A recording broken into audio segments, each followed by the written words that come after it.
Homegrown Bitcoin ETF provides investors with a regulated pathway into the cryptocurrency market.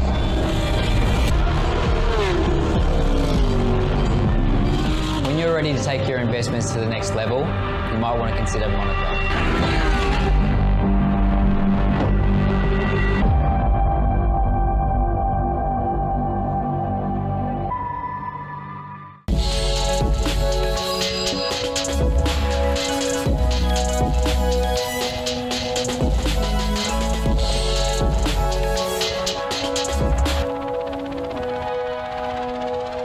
Hello and welcome to the Global View on this Monday. I'm Andrew Gagan. Good to have you with us here at AusBiz to begin the trading week. Well, let's take a look first at what happened on Friday. European stocks suffering their biggest weekly loss of the year amid unfolding political turmoil on the continent, with the Stoxx 600 index down around 2.5% for the week.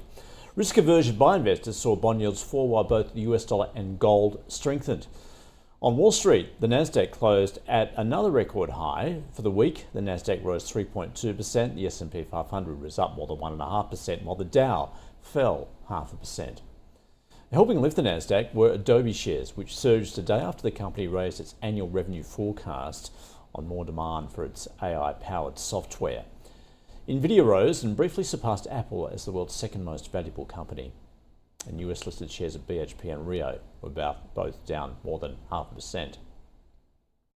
Last week saw the largest weekly outflows in 18 months in US equity funds ahead of the Fed decision on interest rates, with investors selling close to $22 billion during the week.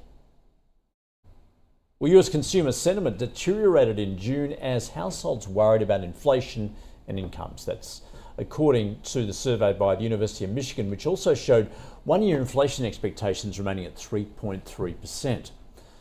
Other data showed that US import prices unexpectedly fell in May amid lower prices for energy products, providing another boost to the domestic inflation outlook. And Cleveland Fed President Loretta Mester said on Friday that the latest round of inflation data is good news for the economy. But she said, I think the risks to the inflation are still on the upside. I think the risk to the labour market is dual-sided. And Chicago Fed President Austin Goolsbee said he felt relief after data showed consumer inflation in May did not rise from the month earlier, saying, if we got a lot of months like this, we would be feeling so much better. Well, US Treasury yields extended their decline on Friday to their lowest level in 2 months on signs of cooling inflation. The benchmark 10-year yield was at 4.21%. Meanwhile, ECB President Christine Lagarde has said she's confident the central bank is on the path to 2% inflation, saying, we do have plenty of challenges, but I really believe that we're now heading toward a disinflationary path that will have its little hiccups here and there, what we call bumps on the road, but it's definitely on a declining path. Meanwhile, the euro has notched its largest drop against the US dollar in 2 months, on concerns the new government will worsen France's fiscal situation as a snap parliamentary election approaches. Marine Le Pen's far-right Eurosceptic party is leading in opinion polls. The Aussie dollar is trading at 66.1 US cents. And just further to that politics in Europe, playing a much bigger role in markets, with that uncertainty in France rattling investors, French President Emmanuel Macron saying France is facing a very serious moment as parliamentary elections loom. Financial markets are concerned about the far right's rise and also the far left political blocs currently leading polls. That uncertainty already triggering a brutal sell-off of French bonds and stocks after Macron unexpectedly called the election following last Sunday's European Parliament elections. All right, so to get across what we're seeing globally and a little more specifically in New Zealand, Greg Smith joining us from Devon Funds Management. Greg, a very good Monday morning to you. Let's first begin where you've opened there locally. Yeah, morning, Andrew. Great to be here again. You were down a bit weaker on the open, down 0.8% is the NZX50. So yeah, weakness across the board. Just looking at it sort of in terms of the top stocks, it's really only EBOS which is in positive territory, and that's been weak of late. We've had a couple of announcements this morning from the gentailers, basically just talking about. Actually, we had one. I think it was our coldest May in 15 years, and that's sort of come through the monthly operating reports from our two big electricity companies. But of course, we had that good news recently about TY staying for 20 years. And Infratil is a bit of a hot topic this morning with a capital raise announced. Oh, all right. So cap raised in order to do what? Yeah, so they're looking at their CDC data centers business, and they've got a 48% stake in that. And yeah, I guess you can't get far without talking about AI these days or the cloud, and this is what they're looking to invest in. So the capital raise in the order of 1.15 billion New Zealand dollars. CDC are just riding that wave of cloud demand, generative AI and the like, and they're looking to spend around about 600 million over the next couple of years. So, hence they need some capital. They're talking about longer term plans of getting their total planned capacity to around about 1,870 megawatts. And yeah, it's cloud adoption and the like. It's been a great investment from Infratil, actually. They talk about how that their stake is currently valued at $4.42 billion. And that's about 10 times what it was when they first invested in 2016.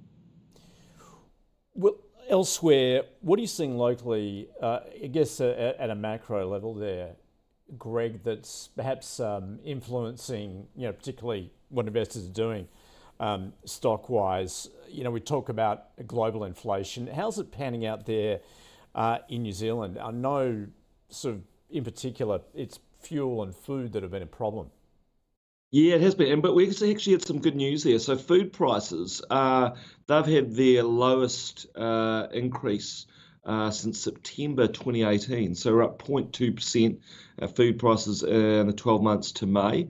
Lots of things were down, lots of staples, and this is going to alleviate, well, not make it go away, but alleviate a little bit those cost of living pressures. So fruit and veggies were down 11%. Most noticeable one, and a bit of a gripe with many, including myself, is the price of cheese.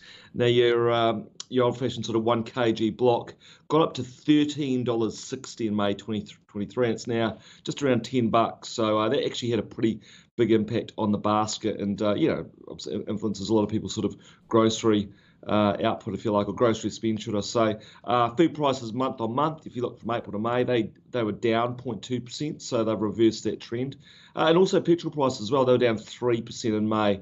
But before we sort of get too carried away over here, they are, if you look at petrol, it's still 50% more expensive than it was 4 years ago. Diesel's 80% more expensive. But finally, going a little bit in the right direction. The big theme over here, Andrew, and it's why it's probably held our market back a little bit. And remember, our market is very dividend heavy, is what the RBNZ is going to do. And we've talked about this before. Adrian Orr said that they're not going to cut rates until next year. And I think, it's really going to be interesting to see whether that's possible. Our economy's certainly facing some headwinds. He's talking about things that are remaining high, like some rent, rates and insurance, which the OCR is not really going to impact. So I think when we get a print like this, it's really good news. The economy is cooling, and I think that could well give the capacity for the RBNZ to cut rates later in this year. It could help our market perform a little bit better. In the NZ50 is pretty much flat year to date. The other interesting aspect, Andrew, will be sort of whether we're still in a technical recession. So we have those numbers out later this week. So we have had 2 consecutive quarters of contraction. It seems to be a real line ball call, whether we're out of a technical recession. But I think, be it a slight gain or a slight miss, in reality things are pretty tough for a lot of people. Spending's going backwards. You look at car sales, you look at consumer spend, retail spend, it's generally been softening. And we sort of really do the RBNZ to sort of come to the party there. Yeah, I mean, it's just what central banks are facing across the globe, isn't it, of keeping the economy afloat while also managing inflation. Yeah, absolutely. And so obviously we've got a couple of big meetings this week. We've got the We've obviously got the Bank of England later in the week. No move expected there. I thought it was really interesting how the comments sort of recently that, and a report put out by Barclays that Taylor Swift might actually see the potential rate cut pushed down the track and beyond September. So this is pretty amazing. So her Eras tour sort of just started. I think she hits London in August, and it's expected to add around about £1 billion sterling to the UK economy, and potentially have an influence in whether officials cut rates. So or certainly by September. So I thought that was pretty amazing. And yet we're talking sort of spend on hotels and restaurants and the like. So yeah, pretty amazing there. So Swiftflation is sort of alive and well over there, and maybe New Zealand missed out on the Taylor Swift tour. Maybe that was a lucky aspect. And I think obviously you've got your own central bank decision. Obviously they're underway there with the RBA. Again, a couple of hot inflation reads, and that's sort of really carrying the sway, isn't it, in terms of what officials do. You've obviously got the budget as well, which is potentially inflationary. So there's a lot of second guessing going on, isn't there? I mean, we've had the ECB cut rates, we've had the Bank of Canada.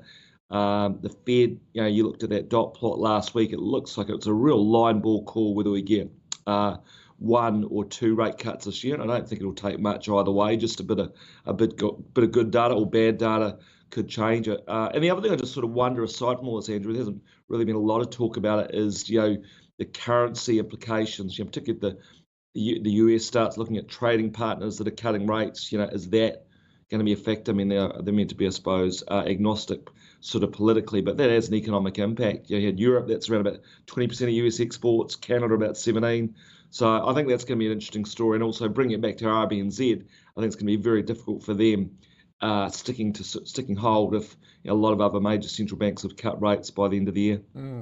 Yeah, currency is very much in focus, particularly what we're seeing out of Europe at the moment with how that's hit the euro, and obviously continuing to focus on the yen at the same time. So certainly a lot to watch at the moment. Greg, hey, terrific to get across the beginning of the week with you. Thanks for joining us from Devon Funds Management.